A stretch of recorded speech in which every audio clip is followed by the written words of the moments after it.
Good afternoon, everyone, and welcome. Thank you for joining us today for this critical discussion on the collaboration between the United States and Colombia to accelerate the implementation of the 2016 Peace Accord and advance joint efforts to improve the security situation in Colombia. I'm Jason Marzek, Vice President and Senior Director of the Adrienne Arsht Latin America Center here at the Atlantic Council. Today's event will be conducted fully in English, but simultaneous interpretation to Spanish is available. Ofrecimos interpretación simultánea a español. Haga clic en el icono circular en la esquina derecha de su pantalla y elija el canal número 1 para ver el evento en inglés y el canal número 2 para español. Today's event comes at a pivotal moment in the relationship between our two countries. Following last week's U.S. election, US-Colombia relations will soon enter a new chapter. Security and governance are likely to continue to be top agenda items, with ramifications for the implementation of Colombia's 2016 peace accord. Support for this accord and its full implementation has been a cornerstone of US-Colombia relations since negotiations began back in 2010. When signed, the accord outlined a 15-year roadmap to reform the country's rural economy, reduce illicit crop cultivation, bring peace to neglected areas, and establish democratic guarantees to protect the rights of social activists and also conflict victims. But progress has been slow. And on top of that, peace becomes ever more challenging with the record increases in coca production.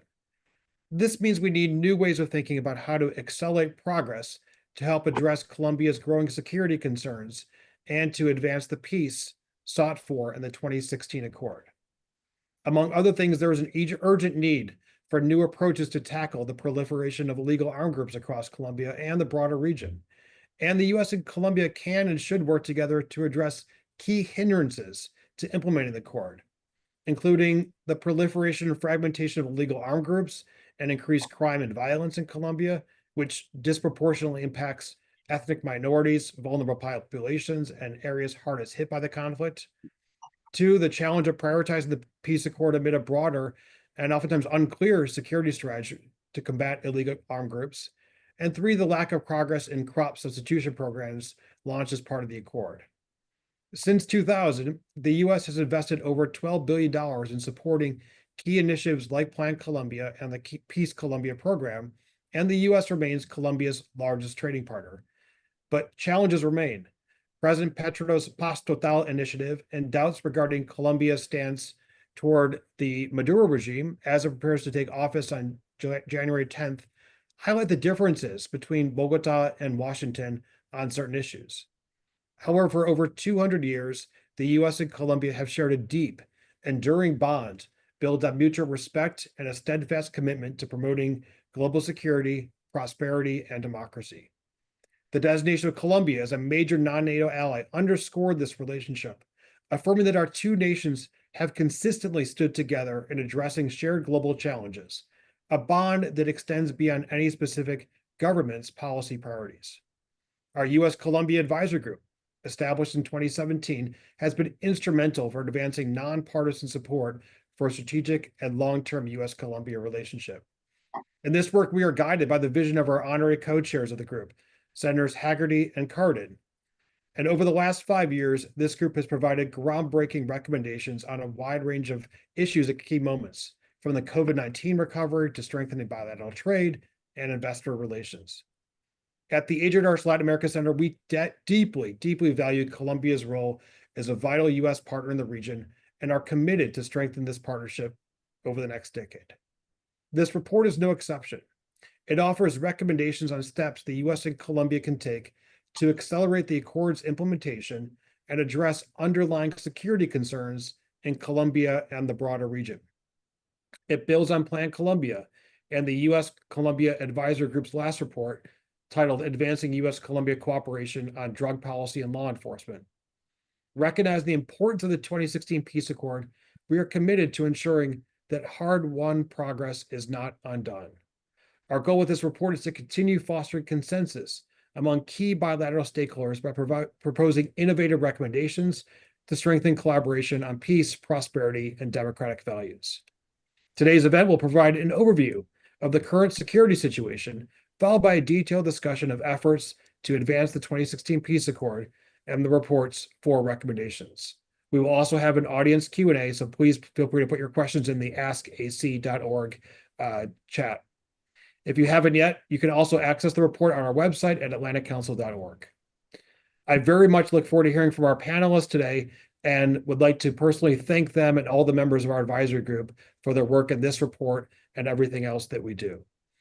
With that, I'm honored to welcome our distinguished speaker today, Daniel Garcia Peña, Ambassador of Colombia to the United States. The Colombian ambassador, before his current position, served as High Commissioner for Peace from 1995 to 1998. He founded Planeta Paz, an organization supporting grassroots participation in Colombia's peace efforts. And he served in many other positions, including as Colombian Consul General in Paris, and taught political science at the National University of Colombia and the University of the Andes. With that, Ambassador, thank you so much for joining us today for this important report launch. And I'll now turn it over to you for some opening comments. Well, thank you, Jason. Thank you. Yes. Thank you, Jason. Thank you, Jeff. Thank you all of those that are here with us today. For us, it's very important to be able to listen to the report. We are committed to the implementation of the peace agreement as a very important and keystone element of our bilateral relationship. As you pointed out, the United States has been active supporter of the peace process and is still today the major donor to the implementation of the agreement. So we welcome all the remarks that are included in this document, and I think that with the work that the Atlantic Council has done and will continue to do is for us strategically significant. We recognize that you bring together a broad mix of people from different political positions with deep experience in Colombia, and with the attitude of trying to help bring this forward. I have had a chance to look at the general recommendations and the diagnosis that was made, and I think that the report shows that it's balanced, that it's critical, or it needs to be. I think that we come to understand that this making peace and implementing an agreement is much harder than actually signing the agreement as such. And we welcome the recommendations that are made. I think that to begin with, there's no doubt that the peace accord of 2016 was a major milestone in a long history of Colombia's attempt to end the armed conflict through negotiations that began way back in many ways. Colombia has been a pioneer, a trailblazer in seeking to resolve the armed conflicts through negotiation. And the 2016 agreement, without a doubt, was a huge step in that direction. But we all know that it was not did not achieve or was not able to include all of the different armed groups. And since then, what we have seen is a continuation of the actions of several of the groups that have existed for many years, like the ELN. But we also have seen the rise of other groups, the dissident groups of the FARC and other groups that are not linked to the armed rebels of the past, but have more to do with the criminal organizations that may have come out of the paramilitary groups, and thus we have the armed conflict continues, not to the degree that it was in the past, but without a doubt, security continues to be elusive as far as reaching the total peace that our current government is trying to achieve, recognizing the faults of and the lack of state presence in many parts of Colombia. I think there's a common denominator and something that is mentioned throughout the report of how the basic idea of the peace agreement of 2016 was that once the FARC um, left those areas where they historically had been so predominant, that the state would be able to fill the void, and unfortunately, that did not happen. And although the current government has been committed to do so, I think we all would have to be very honest to say that it has yet been able to fulfill that obligation. But I also think it's important to highlight the fact that there are measures that have been made recently, just a few weeks ago. The minister, Fernando Cristo, was in New York and presented to the Security Council a plan de choque, an emergency plan to increment the levels of implementation of the agreement.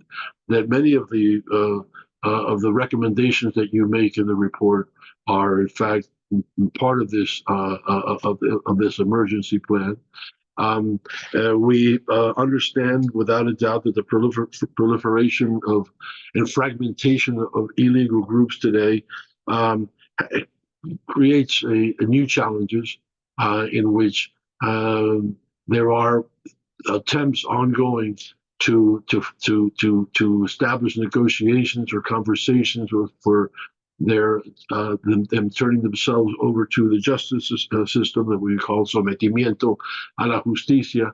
But to be honest, I think we'd all recognize it, and I'm not saying anything that has not been said publicly before, that we are still far from the objectives that were set from the beginning to try to reach settlements or agreements with the different groups.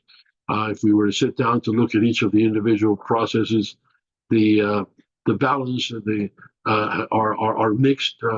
There have been some advances, but many also shortfalls. So the possibility of sitting down as this report suggests to look very frankly at what has been achieved and what needs to be achieved is very welcome.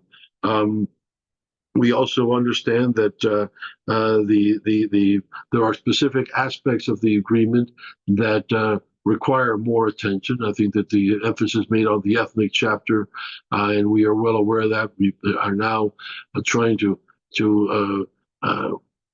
make more concrete advances in that respect. And the issue of crop substitution. I think that's one of the big issues that we still are grappling with.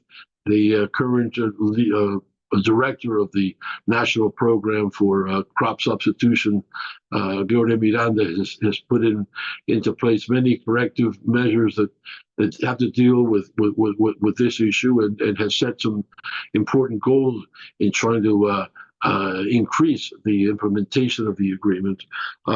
So I think we are taking steps in the right direction, but I would be the first to admit that we still have a long way to go, and there are many areas in which we need to increase the coordination, institutional coordination in Colombia between the different entities that have to deal with the implementation, and also the how we combine the implementation of the 2016 agreement with the ongoing talks with the different groups. So I welcome the report. I will of course share it with the High Commissioner for Peace, with our Interior Minister, and I can. I'm speak in their name to thank the Atlantic Council for this, the advisory group for this important report. I look forward to listening to the different panelists that will further delve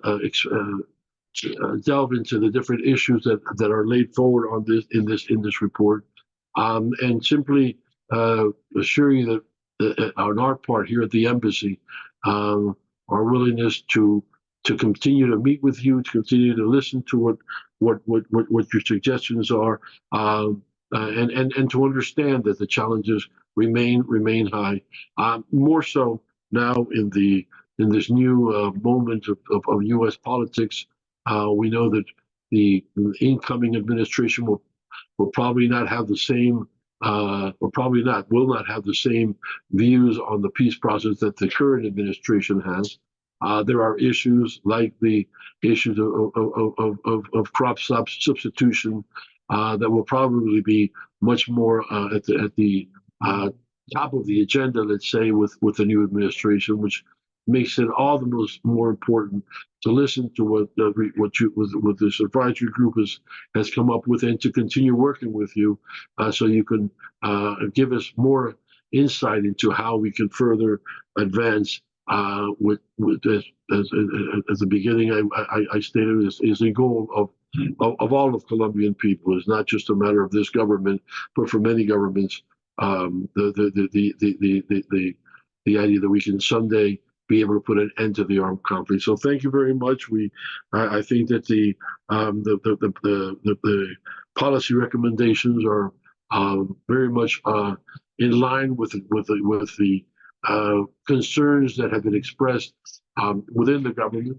I guess the last that simply support the independence and the efficiency of the special jurisdiction for peace that we are all committed to, and how we can in fact take advantage of this moment to try to increase the levels of implementation and to reach the goals that we have set. So thank you so much, and I look forward very much to listen to the different panelists this afternoon.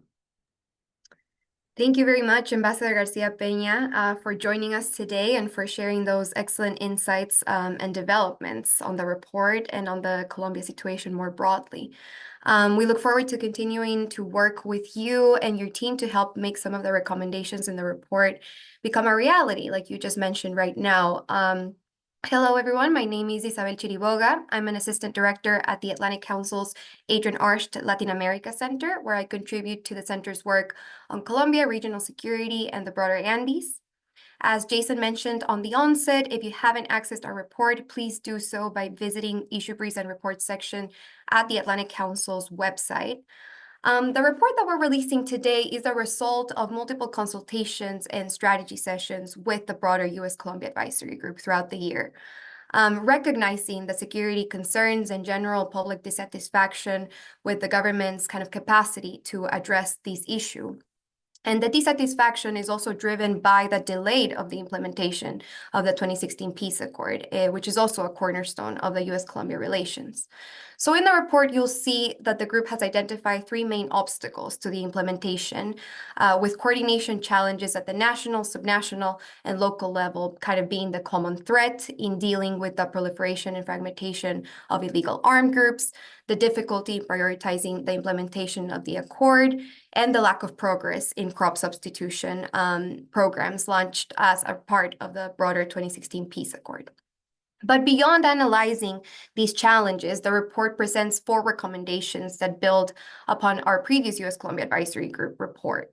And these policy recommendations include the prioritization and implementation of the ethnic chapter and approach, in coordination with peace negotiations and local ceasefires, in an effort to curb violence in isolated regions with predominantly Afro-Colombian, indigenous, and vulnerable populations.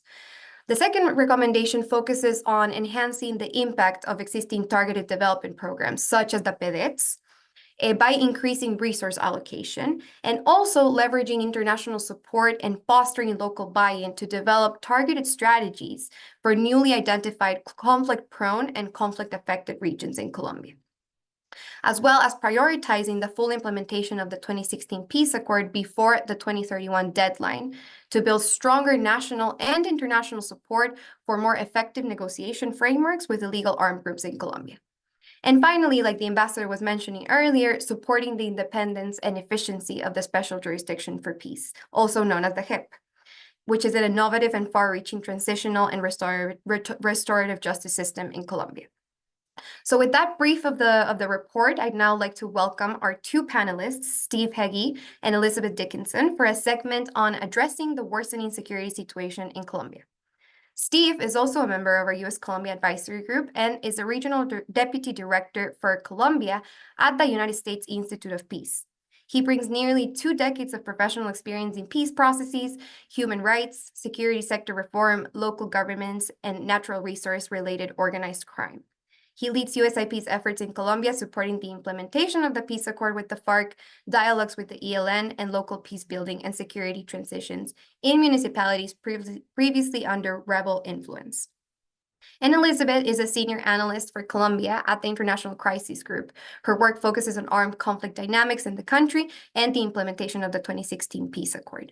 Previously, she spent nearly a decade as a journalist with roles at Foreign Policy Magazine, The National, and The Economist. Both Elizabeth and Steve are joining us from Colombia.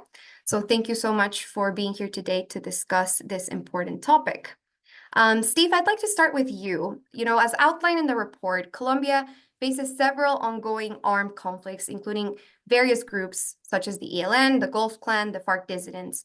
And these groups have diversified beyond drug trafficking, engaging in illegal mining, human smuggling, extortion, and they pose a significant threat to Colombia.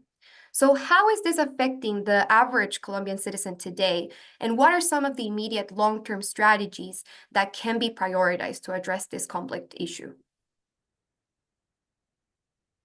Thanks so much, Isabel. I'm really glad to join all the other members of the advisory group, and thank you very much to the Atlantic Council for the invitation to participate in this launch event.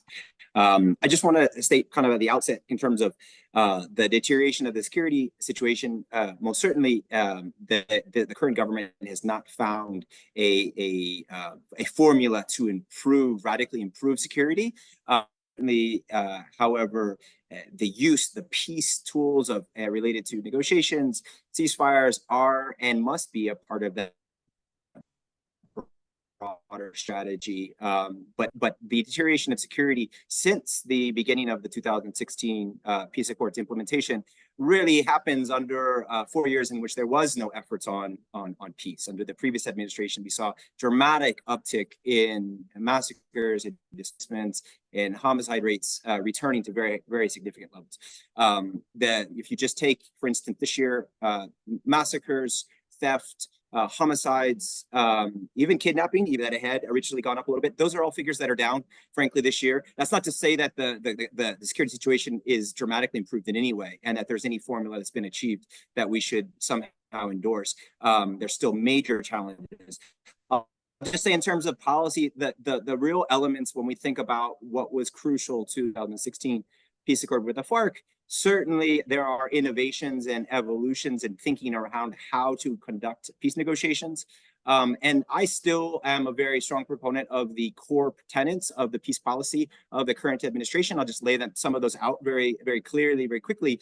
But those tenets, not that they have been implemented in I think the most successful way, but they're still really core elements and the challenges of the armed conflict as it stands today. So first one, just multiple negotiations simultaneously that have to be coordinated. That was a core element. They have not really been coordinated. That's been very elusive, but that has to be done. Otherwise, you would negotiate with one armed group and the other group simply takes up that territory.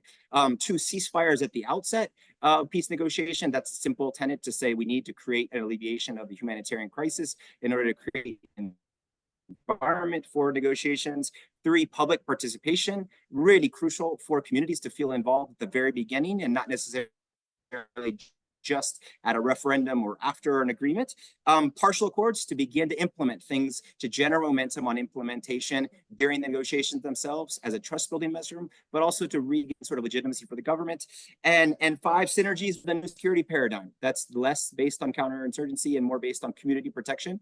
And then the 6th one, just the environmental aspects of the conflict have to be addressed during the negotiation. These are all evolutions, but I still think we're a part of the initial precepts of the current peace policy, but their application has been, in many ways, I'm happy to elaborate, and I'm sure Elizabeth will as well. Thank you, Steve. Some great insight And I would like to follow up with Elizabeth on the peace strategy that you were mentioning of the current government, right? We have Paz Total, for those that are not aware of. It's a strategy aimed at ending violence by brokering simultaneous ceasefires with various armed and criminal groups. And, you know, Elizabeth, in the report, we show that public opinion about this strategy has been divided, right? With 66% of the Colombians feeling Paz Total is moving in the wrong direction and 85% perceiving a worsening in the security situation. So is it possible to do what just Steve outlined, from your opinion, balancing the advancing of the implementation of the 2016 peace accord with the Paz Total strategy, and also maintaining credibility for both? Thank you so much. And Isabel, it's great to be with you. Steve, it's also always great to share the floor with you. I really appreciate the opportunity to weigh in at this moment, because I think we're at a key moment for the implementation of the peace agreement and its connection precisely to total peace. And here, I really want to go back to a basic driver of the 2016 peace agreement, which was to change the seated conditions on the ground, really reorder some of the driving factors that continue to recycle conflictivity in Colombia. But here we find ourselves with a circular problem, and this is where we relate to the current security dynamic. In order to establish a greater state presence, build service infrastructure for communities that need them, rural opportunities, we need security conditions. And in order for the security conditions of the conflict to fundamentally change, we need state presence. So this is a circular chicken and egg problem that we've been trying to address. And I think here is where we have the opportunity with total peace. It's worth remembering what the rationale for total peace was. It's a lesson drawn directly from the 2016 agreement, that when there was a comprehensive agreement made with one armed actor, but other actors remained outside of that process, this became an opportunity for those other armed and criminal groups to expand. The logic of total peace thereby being that we need to prevent spoilers by engaging with all of the actors on the ground. And I think what has been the challenge so far is that we've had a disconnect, essentially, between this policy idea and, in many cases, concrete advances in the negotiating tables, and the realities on the ground. When we go to the field today, what we hear from communities is their lives are more difficult than they were several years ago. This is a trend that comes from 5, 6, 7 years ago, but it has continued to devolve. And I think the need at this moment is to produce concrete improvements in security on the ground that communities can feel. They can say, negotiations help. Negotiations offer me opportunities. And here is very much an opportunity to bring in implementation of the 2016 peace accord. And I believe the government is moving in this direction, with a change and particularly a focus at this moment to look at local opportunities to build peace on a small scale that could then be scaled and expanded into broader areas. This is a pilot project style approach.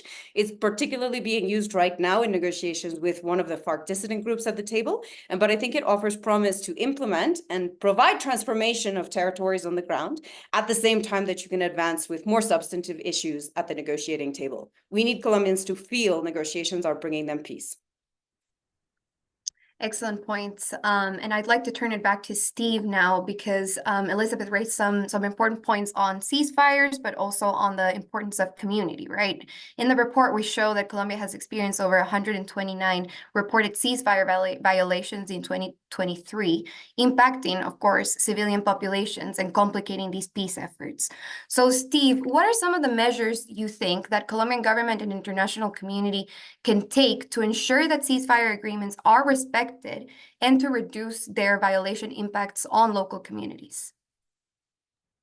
Yeah, thank you, Isabel. I think there's a broad misconception about what are ceasefires. I've had a chance to work in the development of ceasefires and their monitoring and support around the world in different contexts in Asia and Africa. And certainly ceasefires are really crucial as a tool to change and alter and influence the behavior that we want to redirect to be more conducive towards the peace negotiations themselves, right? So they're not an end in other means, and they're not a faucet. They're not a faucet that somehow you turn on and turn off. They are ultimately a prevention and a management or mitigation mechanism. And what we try to do is generally create those channels between the armed actor and the government through civil society in order to progressively diminish the abuses that are committed over time, so that generally creates a trend in which political negotiations have a better environment and a better chance to to succeed. So I am not worried. I've been in part of ceasefires where there have been thousands of violations. I don't worry about the number of violations, don't matter at all. It's a matter of the overall direction, environment, and the connotations that the ceasefire brings to the political negotiations in order to reach a final agreement.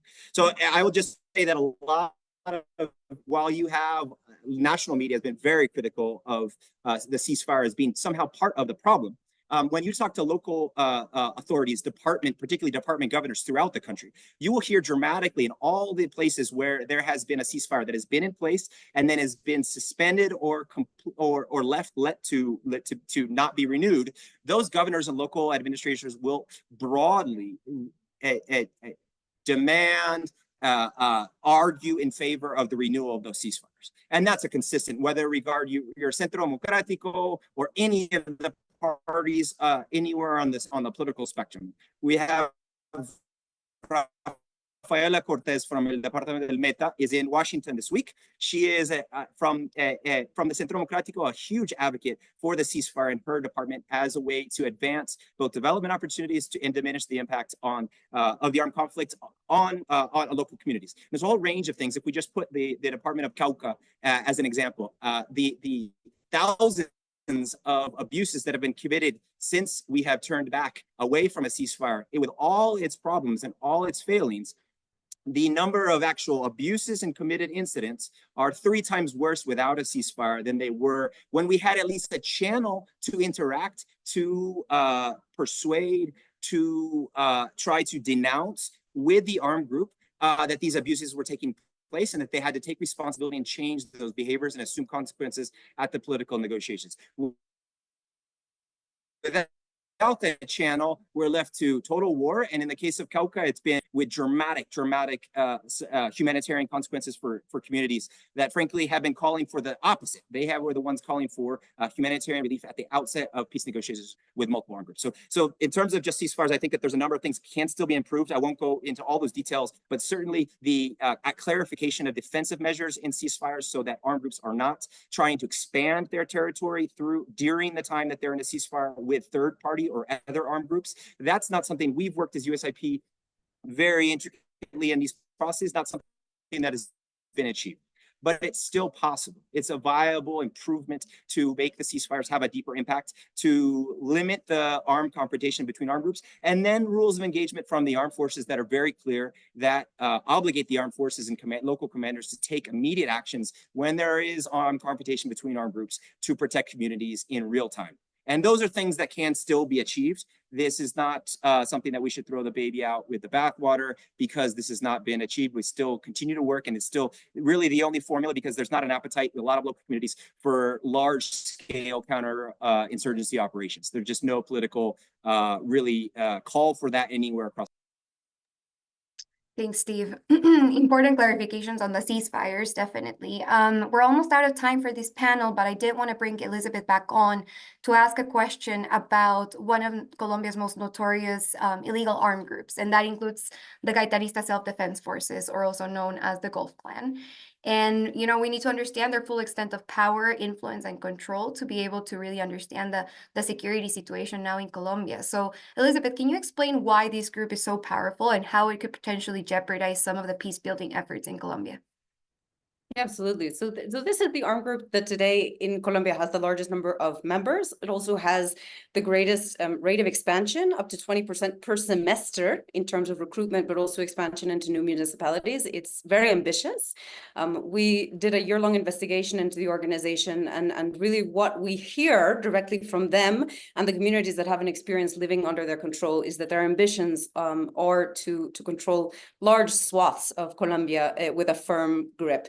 Now, this organization is very distinct from others that operate in Colombia because it includes membership from individuals who have an experience from leftist rebel groups, from former paramilitaries, from the drug trafficking world, and all of their combined understanding of the conflict is today what we see in the behavior of the Gulf Clan. They understand how to control communities using devastating mix of enticement and fear. They understand how to regulate both the illegal but also the legal economy. They have learned all of the lessons of Colombia's conflict about territorial, economic, and populational control. And I think for us, one of the concerns about this organization is that they are the primary armed threat to other armed groups who are in talks with the Colombian government. The ELN, for example, is probably, we can say, the only armed group in Colombia that has lost space in the recent years. And that is primarily because of confrontations with the Gulf Clan. The Gulf Clan has pressured their strongholds in the Magdalena Media River region, in Chocó, along the Pacific coast, and in Antioquia. So this organization really has the potential to act as a spoiler in other processes. Because, for example, if we are to contemplate the laying down of arms by other organizations, one of their primary concerns will be the security of their fighters and their capacity to reincorporate into society. I think with the threat of the Gulf Clan standing in the background, ready to capture those areas and potentially to target those fighters who would consider entering civilian life, this is a really big challenge, I think, to manage. Now, I'm very glad to say that now there is a channel of communication with this organization. In July, it was authorized to open talks, a social juridical approach to discussions with this organization about how they can submit themselves to the justice system and find a pathway back to legality. I think that this is a fundamental tool, having just this channel, and then potentially escalating into a full discussion about a disarmament. I believe that that's fundamental. This is the success, not just of that particular process, but all of the processes that are underway. Thank you very much, Elizabeth. Thank you very much, Steve, for that wonderful conversation. Very, very important time to put this report out and to have these sort of conversations for Colombia and the region more broadly. I'd now like to turn it over to my colleague, Jeb Ramsey, Senior Fellow at the Adrienne Arsht Latin America Center, to moderate a second panel on the 2016 Peace Accord implementation recommendations that we outline in the report. Jeff, over to you. Thank you so much, Isabel. Thanks to all of our speakers and, of course, to Ambassador Garcia Peña for joining us. As Isabel mentioned at the outset, we put together this report in partnership with members of our US-Colombia Advisory Group because we're at a particular moment in the implementation phase of the 2016 peace agreement. When it was signed, the accord laid out a 15-year roadmap to implement provisions meant to reform the country's rural economy, reduce illicit crop cultivation, provide peace in neglected areas, and to establish democratic guarantees to protect the rights of the communities most impacted by that violence. And we are about halfway through the implementation of that agreement. And so with that in mind, we wanted to use this opportunity to take a step back and look at where we are and where we might head in the next half of the implementation of the agreement. And of course, where this stands in the bilateral relationship between the US and Bogota. Here to parse that out with us, I'm very proud to be joined by our three panelists. We have with us Ambassador Kevin Whitaker, the former U.S. Ambassador to Colombia, as well as a non-resident senior fellow here at the Adrienne Arsht Latin America Center of the Atlantic Council. He served 42 years in the U.S. Foreign Service and was the longest serving ambassador to Colombia in a century. We are also joined by Ms. Alice Beccaro, who coordinates the Technical Secretariat of the UN Multi-Partner Trust Fund for Sustaining Peace in Colombia. Previously, she worked for more than 10 years with the UNODC, initially with the Legal Assistance Program for Latin America, and then also she served as a program officer in Colombia, supervising operations of the agency in that country. And I'm also glad to be joined by Josefina Chavarria, who is a professor of the practice and director of the Peace Accords Matrix program at the Kroc Institute for International Peace Studies, part of the Keough School of Global Affairs. Josefina, as director of the Peace Accords Matrix, leads the Barometer Initiative in Colombia, which carries out official monitoring of implementation of the 2016 agreement. And we should say we made good use of her work and the the Kroc Institute's work in our report. So thank you three for being available for this conversation. I wanted to start out with you, Ambassador Whitaker. Here we are, nearly 8 years after the signing of the peace accord. Of course, we get into this in the reports. We really highlight some of the shortcomings in the implementation of the agreement. But what would you say are its most significant successes? Thanks very much, Jeff, and thanks for this opportunity to be with you all here today. This is the obvious, right? And the success of the peace accord is that it ended in the far Colombian state, and it did, which vindicated the institutional democratic process of Colombia, which placed the victims at the center of that process, the peace process, and did so in a way that required those who had victimized victims to realize what they had done and to make reparations.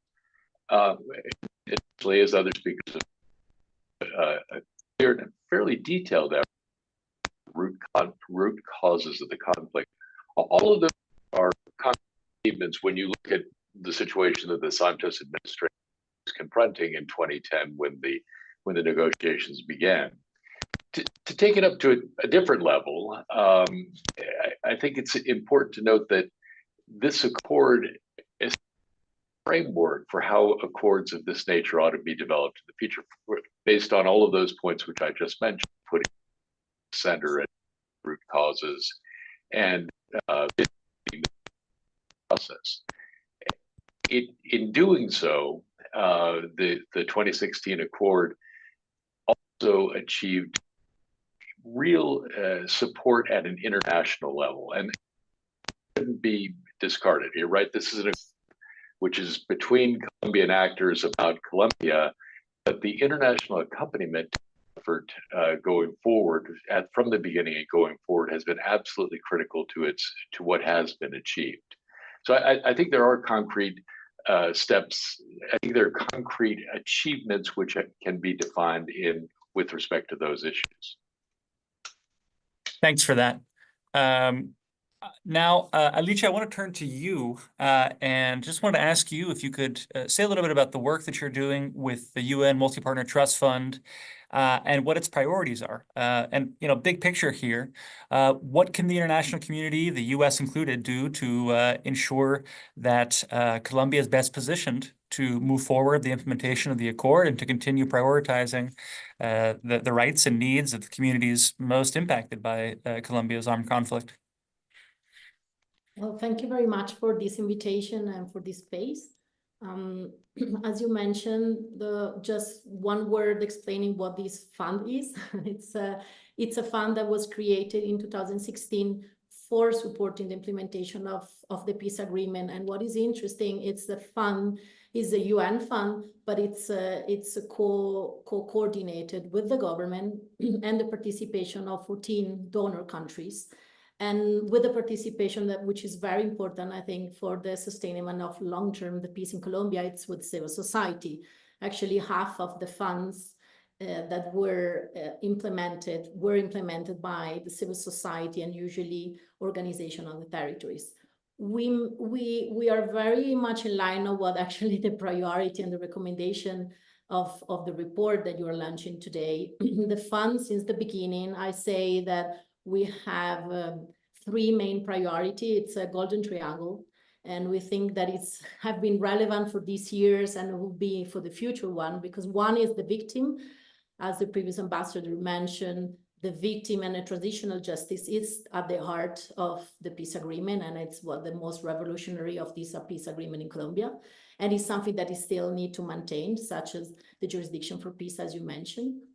The other part are the reintegrators, the person that decided to leave behind the armies and join the civil society. And we have a long-term relation and support to them, not only in the reintegration in economic, but also in social and promoting reconciliation, which is also very important at the territorial level. And finally, the other main priority of the fund what we call it local development or peace dividend on the territories, which include what is called the rural reform, but at the same time security on the territories, security of the communities, the mining, which is something that is again unfortunately up in the number of victims of anti-personal mining in the countries.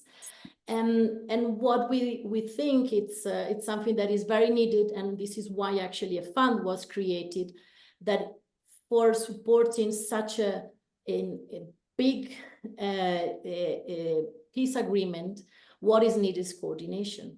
And that's why we have not only coordination between the donors and the UN, but also between the government and the institutions that are in charge of the implementation of the peace agreement. At the moment, the new president of the fund, the co-president, is the Ministry of Interior, Cristio, as the ambassador of Colombia mentioned. He's the one leading the new acceleration plan, which is much in line with what the fund will support in the future, in this year or in the next year for sure.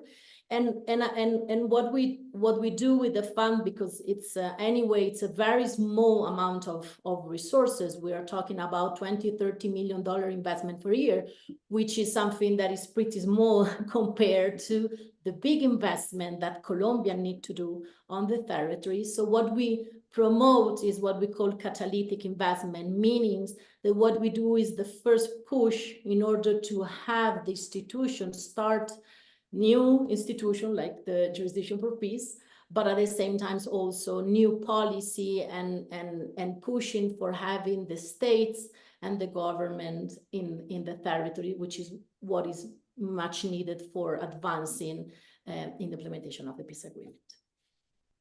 Thanks for that. Actually, I want to follow up on that point on the importance of rural development to the implementation of the accord, and take it to Josefina. Actually, Josefina, we know that land reform and development were crucial elements of the accord.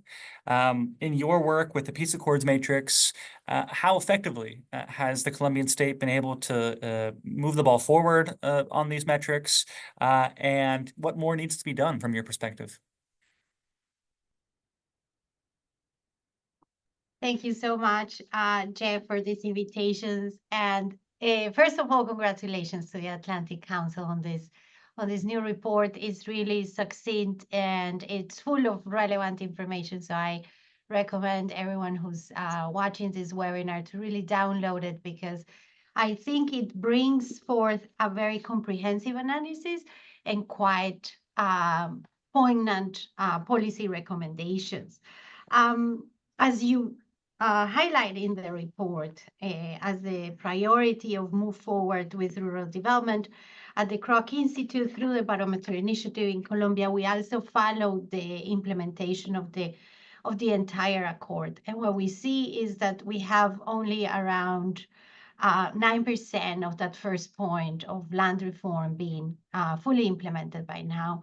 And we have over 70% of the commitments of point 1 of the agreement that are still at an intermediate level of implementation. This means that there has been an important progress, but that we still have quite a lot to do. What we see, if I may highlight a couple of points that could be interesting for our audience to know about what has gone well so far. So the first one is that we have the formalization of 1.2 million hectares of land titles over the last 2 years. This is very important because we have a lot of communities. So this goes to the first point of your report. How do we support the implementation of the ethnic chapter and the ethnic approach? We have a lot of indigenous, Afro-Colombian, and Campesino groups who have traditionally occupied these lands without any formal title. So this 1.2 million titles is important in that direction. There have been additionally 2.5 million hectares that have been added to the land fund, which is the land that then helps us distribute around 3 million hectares to rural communities. So this is also quite important. We have with the PEDET, these national plans for development, we had initially around 33,000 community-led initiatives that were put forward through very participatory processes in the past administration. We now know that around 50% of those are being actively implemented. So we see that there is progress, but when we look at the overall data, what we see is that we need to really accelerate it. And a key for that, of course, has to do with the budget limitations. Alice was mentioning the support of the NPTF is very important, but when we look at the budget that is required for integral rural reform, we see that is a very large budget. And so we require, of course, better investments in that, and we require, of course, better coordination. So we see, for example, the 16 sectorial plans that have been issued really lack a comprehensive vision of how that rural development should work. So these are all things that we're looking and we're seeing, we're identifying in our matrix, and that we hope, or also does not only help us identify the problem, but also already identify some of the solutions to really move forward with this point. It was the first negotiated in Havana because there is a recognition, as Ambassador Whitaker was saying, that this comprehensive peace accord was not just about ending the violence between FARC and the Colombian government, but it was really about ending the violence and building the conditions for sustainable peace. So that's point one is very important for that. Thank you, Josefina. I'm glad that you touched on something that was central to, I believe, our second recommendation in the report, which is strengthening the PEDETs themselves. And I think in some ways, something that shone through in some of the conversations and our interviews with stakeholders and putting this report together was the way in which the conflict has shifted since 2016, and it's up to the Colombian state and, of course, its international partners supporting the implementation of the agreement to ensure that the challenges that exist in peripheral regions of the country where these PEDETs and the SOMACs are needed, that the snapshot is updated to reflect the current realities. And on this point, I wanted to ask you, Ambassador Whitaker, if you could maybe comment a little bit on the conversation in the first panel and on current security dynamics in Colombia, and to what degree the Petro administration's approach and its interest in securing total peace and its efforts to negotiate separately with different armed groups, maybe competing with the priorities and resources in the implementation of the 2016 agreement. How do you see that? Well, thanks, Jeff. I think it's an important point, and I refer here to Steve Heggie's important discussion about how ceasefires can work to great advantage. That actually is directly contradictory to the approach that the Santos administration took, and they cited a well-known Israeli peace negotiator who said you need to make peace or seek to negotiate peace as if there were no war, and make war as if there were no peace negotiation going on. So that was the concept that they had in mind, and clearly the Petro team has a different approach in this regard. For me, and this is, I think it's something that Elizabeth touched on very, very clearly, and that is the focus on a territorial approach which yields results. Colombia is simply too big a country to implement the 2016 accord universally and successfully in a way which permits people to say there's a difference between the day before and the day after, that the peace accord means something to them. This is why one of the ideas, and this I think is embedded in the 2016 accord, is to seek to tease out that territorial component, understand what's going on in some discrete territories, and deliver some real successes there. And certainly that is possible to do. But again, in a country of 1,100 municipalities where perhaps 200 or 300 are in a state of violence for one reason or another, it simply isn't possible to deliver that state presence and that security and all the other components that we've been talking about with an armed force of this size. Focusing on individual territories and building out from there, showing real success, could present that opportunity. Thanks, Ambassador. I also just want to remind everybody tuning in that they are welcome to ask their own questions of our participants by going to askac.org. That's askac.org. You can type in your questions and we can read them out here live. I want to turn now to you, Alice. I'm just wondering, 8 years ago, the implementation of this agreement really was a tier 1 priority in the US-Colombia relationship. It was, a hallmark of the international community's priorities in Colombia. I'm just wondering, to the extent that you can you speak a little bit about whether it's shifted and, to what degree you think the international community, can do more perhaps to prioritize the implementation of the accord, and perhaps there's more innovative ways to ensure that this stays at the top of the agenda. Yes, and I would like to connect also what Josefina was mentioned. Please. Before, because first of all, as you mentioned, after 8 years, we call it tiredness of donors. So of course, after 8 years, you would expect that much more had advanced, and this is not the case. So of course, after 8 years, donors will say, "Are we still? Is it still necessary to finance the peace agreement in Colombia?" As considering that there is other war and there is other priority in the world, and so that's a challenge. There is an additional challenge, as Josefina was mentioning. This is the public funding. This year, Colombia had a big reduction in public budget, which has a direct impact of the results and advance that you can say it happened at the peace agreement. So I would say that the international community generally have a key role here to maintain the 2016 peace agreement at the heart of the international cooperation. And this is also very challenging because there is also this total peace, as you mentioned, policy, which is go parallel, sometimes coordinated, sometimes not that much coordinated.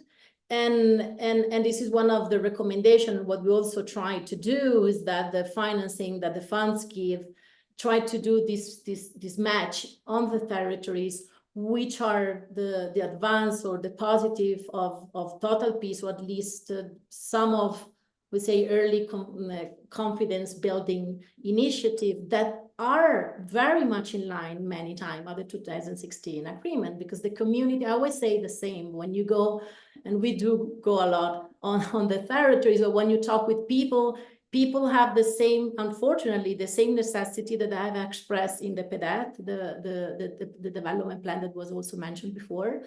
And they, again, put their necessity on the tables, and sometimes now are the table of the new groups, but some of them are also in the peace agreement. So we do think that also the international community have this responsibility to try to coordinate and to making sure that intervention on the territories are much coordinated.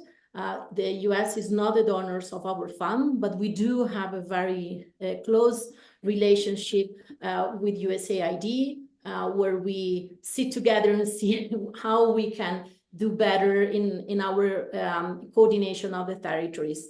And the other things that we think it's very much appropriate, the new initiative of Colombia, in particular the Ministry of Interiors, of this new Plan de Choque, the acceleration plan, which is focusing on the territories.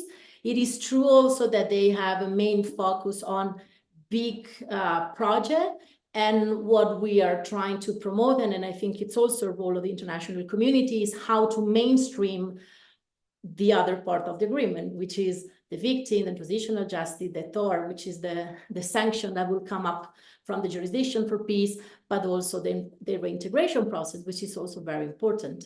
So it's a challenging. And finally, the other things that I always say is when you work, especially in these areas that are prioritized, you work with the community, and the majority of community, unfortunately, in these most affected municipality are ethnic communities, Afro and indigenous communities. So it's key. I mean, if you work with them, it's fundamental that the implementation is done with them, with a focus, of course, on the ethnic chapter.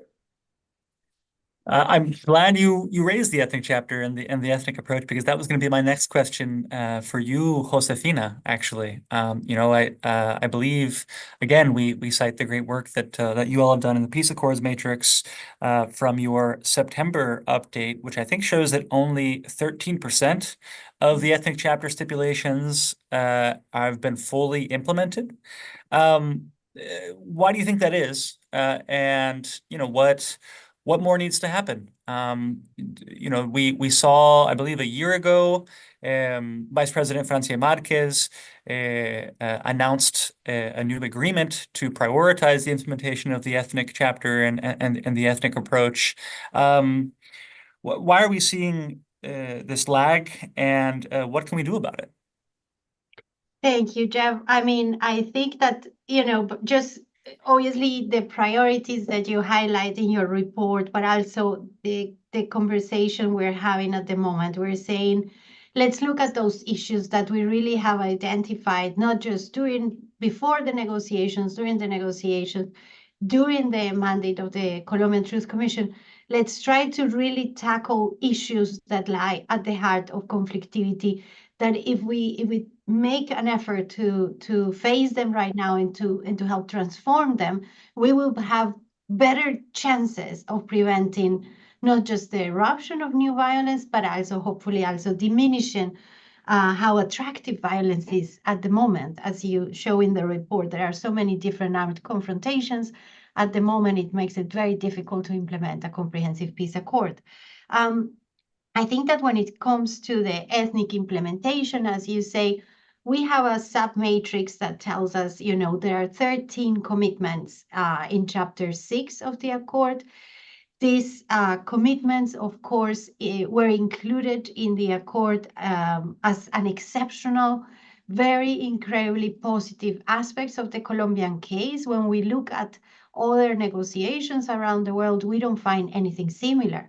We have minority rights, indigenous rights, but we never find not just those 13 commitments, but we actually follow 80 stipulations in the entirety of the accord, in which ethnic communities, we're talking about Afro-Colombian, we're talking about indigenous groups, we're talking about the Rom populations, all these different ethnic communities in Colombia are afforded special rights, access, and participation throughout the accord, because there is a recognition that violence was exercised in an exacerbated, in a heightened way against these populations during the war.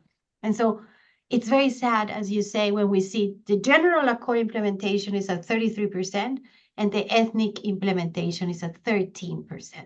So why is it not only that both data is important? We're not saying 13% is very little, but wait a second, does it mean that we're implementing the accord without an ethnic perspective?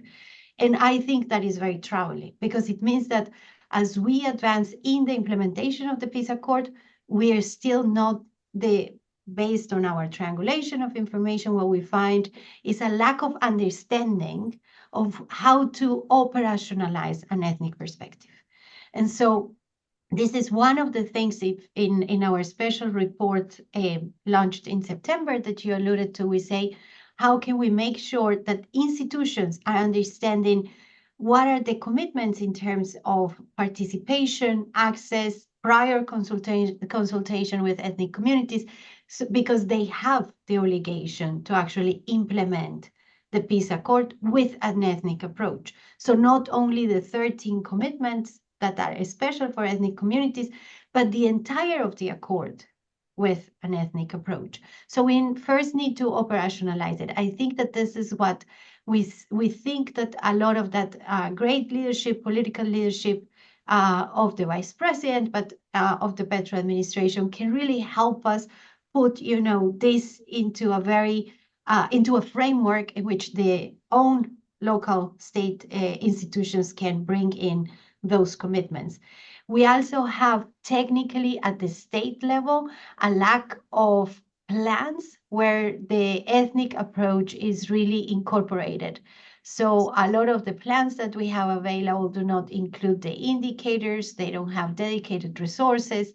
There's no way of basically tracking a lot of the investments that are being done and a lot of the public policy decisions being done. So I think that it's important to increase the budget, but also increase the technical capacity that we have to do that monitoring. And so I think it would be really important just to try to bring together the land issue with the ethnic communities. Is there a way, as you were asking before, in which we can prioritize certain actions or measures that can help us tackle a few of these challenges together? So I think that one of those, it would be to really at least secure data that allows us to understand in terms of land allocations to Afro-Colombian and indigenous groups, how is that equitable distribution of land happening? Can we take a look at what we spoke about, 1.2 million hectares being distributed in the last 2 years? How many of those are being distributed to and with ethnic communities? So is there a way in which we can bring these two aspects of the Colombian Peace Accord that are falling behind and prioritize them in a way that we really have a much more equitable, much more equal implementation of the accord? Thank you so much, Josefina. I want to remind everybody that they can ask their questions to not only this panel, but I believe we can bring speakers from the previous panel. We have a couple of questions here already. You can ask your question by going to askac.org. That's askac.org. I see our first question here is from a member of our US-Colombia Advisory Group, Cindy Arnson of the Wilson Center, who asks, the 2016 negotiations with the FARC recognize the need for military pressure as well as incentives, i.e. Carrots and sticks. In attempting to shift the security strategy toward protection of communities while also implementing ceasefires, does the Petro government risk relieving the pressure on armed groups such that they have fewer incentives to conclude an agreement? I'm wondering, since this is an issue that that you spoke of in your remarks, Elizabeth, maybe we can see if we can bring you back in here to weigh in on this question. Sure, absolutely. So I think this is the question, and I think we've seen a very interesting evolution of the security strategy throughout the Petro administration. Initially, there were ceasefires as part of total peace that I think did perhaps lift some of that pressure on armed groups. Unfortunately, to devastating effect. I think that many of these organizations took advantage of the ceasefires to expand and also consolidate their presence. However, what I think we can say since then is that there have been significant lessons learned by the Petro administration. And just recently, in fact, I would point to a very pivotal decision that the administration took in Cauca to reactivate operations against the FARC dissident group led by Iván Mordisco, who left negotiations. Essentially, the decision that was taken was that there are now two paths in total peace. There is the path of negotiation, which has the possibility for violence reduction, including potentially a ceasefire with the state that asks very strict compliance from the armed group with clear protocols about their behavior toward the civilian population.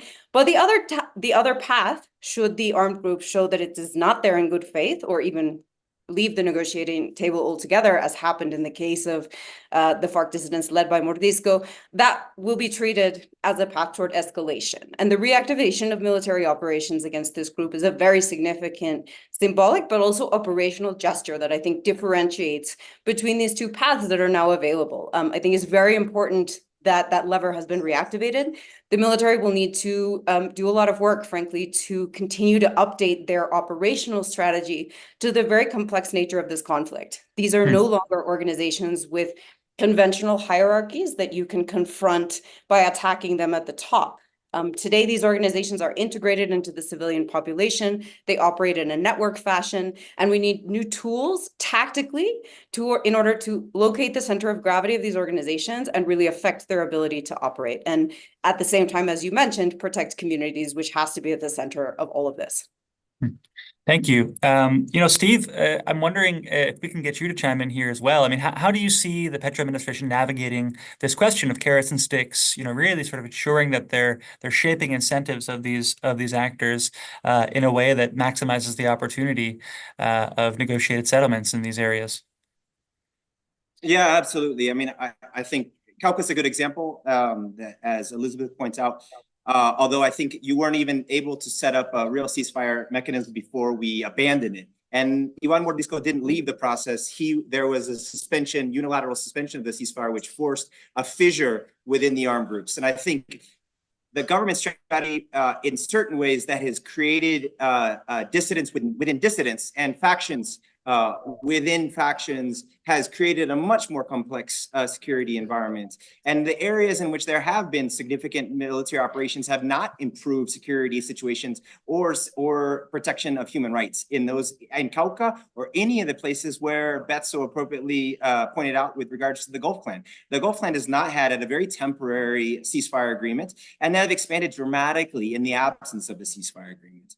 And again, there isn't necessarily an appetite from local communities that no one is clamoring for major offensive operations in which they have to displace themselves and their families for months, if not years at a time. That's not a context in which Colombia lived through the two terms under former President Uribe and the early Juan Manuel Santos administration, which there was a broader acceptance of major, massive military operations. There's a demand for immediate alleviation of humanitarian suffering, and that includes all these types of measures. And so those are the tools you kind of have to limit yourself to. That doesn't mean that security operations don't have to be targeted, proactive, and not passive. What we see, unfortunately, is a lot of passive positions and postures from armed forces contingents deployed in conflict-affected zones. And a lot of that is they point to lack of clarity of the rules of engagement. There are other ways in which they can clarify those and force them to be much more proactive. And certainly in terms of just broader question around incentives for armed groups to negotiate in good faith, I would just say the FARC had a whole range of challenges in terms of creating incentives for themselves, both social, political, and judicial. And I think the challenge for all of us in the peace building world is to generate new formulas, social, political, and judicial incentives with the armed groups that we have today. But they are not all that different from when the FARC existed. And we tend to think that this is a whole different phenomenon. Many of them are involved in the same types of illegal business financing as the FARC was, and yet we supported peace negotiations as a route to ending the armed conflict with them, and it was successful.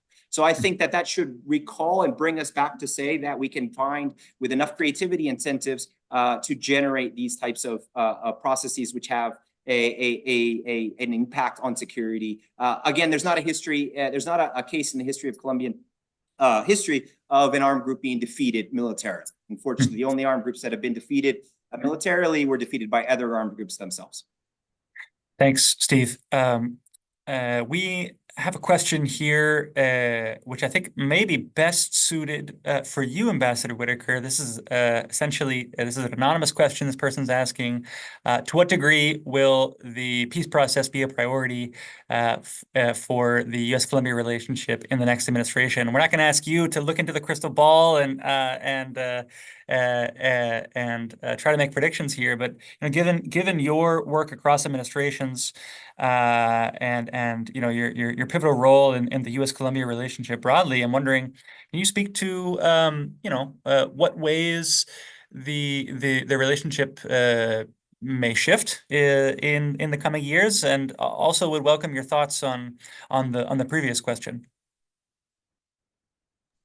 Yeah, thanks very much. Very, very interesting discussion on the security situation currently, and it's difficult to apply the experience that I have, but I would just note that there were very important violations of what amounted to a unilateral ceasefire, not declared by the government, which very nearly threw the talks off balance. And the distinction between then and now, and I'm thinking in particular about an April 2015 incident. Before the accord was signed, the FARC killed a large number, a couple of dozen Colombian troopers, and there was a very important desire on the part of the military to respond to that. In that case, the distinction was that the FARC is a unitary, hierarchical political military organization, and it could make commitments that the government could put some degree of trust in. With the fragmented situation you have now, it's very difficult to imagine the government any group being able to make any commitment that the government could then rely on. Going forward on the peace process, I think we in the advisory group have noted that very unfortunately, in my view, the bipartisan consensus with respect to Colombia has very significantly eroded. Some of that has to do with the passage of time. It's been more than 2 decades. Some of that has to do with a disconnect between the initial goals of our deeper involvement in Colombia, starting back in the year 2000, to control coca production, and a reality now where there is more coca being grown in Colombia now than there was when we began Plan Colombia. That makes it difficult to obtain or continue momentum in the relationship. It's a real diplomatic challenge for Ambassador Garcia Pena and his counterparts in Bogota. That fatigue matter. I will just note here, and I'm not predicting anything, I'm just reading the news here. If Senator Rubio is in fact nominated to be the next Secretary of State and is confirmed in that office, he in fact has been very critical of the approach of the Petro administration, and that of course will have its impact on the overall relationship. I'll just note here in closing on this point, I very much hope that whoever is in charge of policy going forward on the U.S. side takes into account all that we've achieved and the importance of the bilateral relationship, not just regionally, but globally. We've achieved a lot, and it's very important to continue the momentum in that relationship. And that means being aware of the needs and desires of our partner. Tough thing to do, especially with the new administration coming in. Well said, Ambassador. And I should say we at the Atlantic Council with our US-Colombia Advisory Group will continue to try to navigate the opportunities and challenges, to use think tank speak, of the shifting relationship between our countries. And so stay tuned on that. We have a question here. Alice, I think this is for you. This is also an anonymous question. This person's asking, how can I help? How can a private citizen be helpful by engaging and investing in some of these areas? Are there funds available? So if I'm a private citizen and I'm interested in helping, Alice, what would you recommend?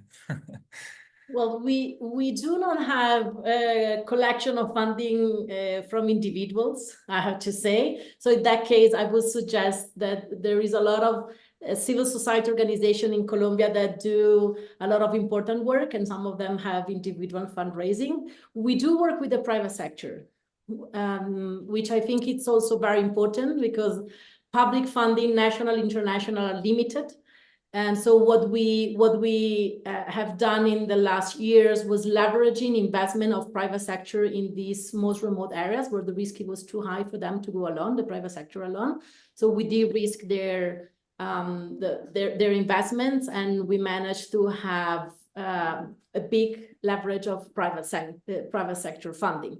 So in that case, so if you are a private sector, write to me. If you are an individual, also you can write to me, and I can invite you to introduce you to some of the very serious CSOs that work in Colombia and do relevant work on the territories. Excellent. Well, thank you. And we are coming up on time here. So I think we'll have to make this our last question to you, Josefina. We are halfway through the original 15-year deadline for the implementation of the 2016 peace agreement. You devote so much time and resources to tracking the implementation of this agreement and ensuring that the parties meet their commitments. If you had to look into a crystal ball in 8 years, do you think we'll get there? Are we on track? Are you optimistic that this 15-year deadline will be met? Yeah, thank you so much for that very easy question. I totally prepared to answer. No, thank you so much for your question. I do think it's important to be optimistic because I think that one thing that has not changed is our own awareness of how important these issues are. And whether or not we're talking about the implementation of the 2016 peace accord, or we're talking about new negotiations, or we're talking about the total peace strategy, we come back to these issues. We come back to questions of equality. We come back to questions of discrimination. We come back to questions of victim-centered approaches in justice and development. We come back to the importance of political participation. So I do think this is an incredible window of opportunity for us. I mean, what happens in a country when we're able to achieve a comprehensive peace accord, as Ambassador Whitaker was saying, was, of course, there's almost like this collective acceptance that this political deal will be invested, or will be vested with different powers that we would not accept under ordinary conditions. And that goes for questions of development, of political participation, justice provisions, military issues. So it is this idea of really being a pact for transition that we can't forget. And that transition takes 15 years. We are halfway there. I think we are falling behind in some of the priorities that we set out to do. But I also want us, today we didn't talk, even though it's in your report, we didn't talk much about what has gone well, what has gone well. For example, in the point where Alice works directly in the 6th chapter of the accord, where we have all these different mechanisms, verification, monitoring, and follow-up.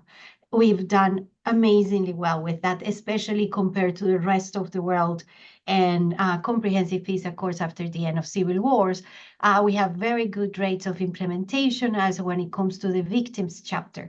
So what we have is really an incredible advance in the satisfaction of the victims' right to truth, not just through implementation of the mandate of the Truth Commission, which was also incredibly successful, not just in terms of what was included in the accord, but again, looking at many other truth commissions around the world. And we have still important challenges in terms of the realization of the rights of victims to justice, which of course the special jurisdiction is in charge of, but the unit for the search for the disappeared. This is something that when we look at the different efforts in peace building around the world, I mean, Colombia has just really taken an incredible quantum leap and is leading these efforts worldwide. So I think that is, on the one hand, recognizing the challenges that we have, being able to tackle those challenges with urgency, with prioritization, and at the same time reflecting of why are there other aspects of the peace accords that we have been able to implement so successfully, and relying on those practices, relying on those institutional mechanisms that have allowed us to say that today 33% of what is for sure the most comprehensive peace accord in the world has already been implemented. Thank you so much, Josephine. I think it's an excellent place to leave it. I really appreciate you helping us end this on an optimistic note, because it certainly is warranted. As noted in the report, there have been some significant strides made, and I want to encourage everyone to check out our report. It's available at the Atlantic Council website, atlanticcouncil.org. Thank you again, of course, to my co-author, Isabel Chiriboga, for her work on this, as well as to all members of our US-Colombia Advisory Group. Stay tuned for the advisory group's work on peace and security issues, as well as other key pillars in the US-Colombia relationship moving forward. I also want to thank all of our speakers and encourage all of you watching to follow their incredible incredible work. Steve, Elizabeth, Alice, Josefina, Ambassador Whitaker, all of you are doing really incredible things, and encourage people to follow you and your contributions. And of course, finally, at the end, we want to express our thanks to Ambassador Garcia Peña for his participation in today's event. We look forward to our continuing engagement with both the US and Colombian authorities on this and other issues in the relationship. Thank you all. Thank you very much.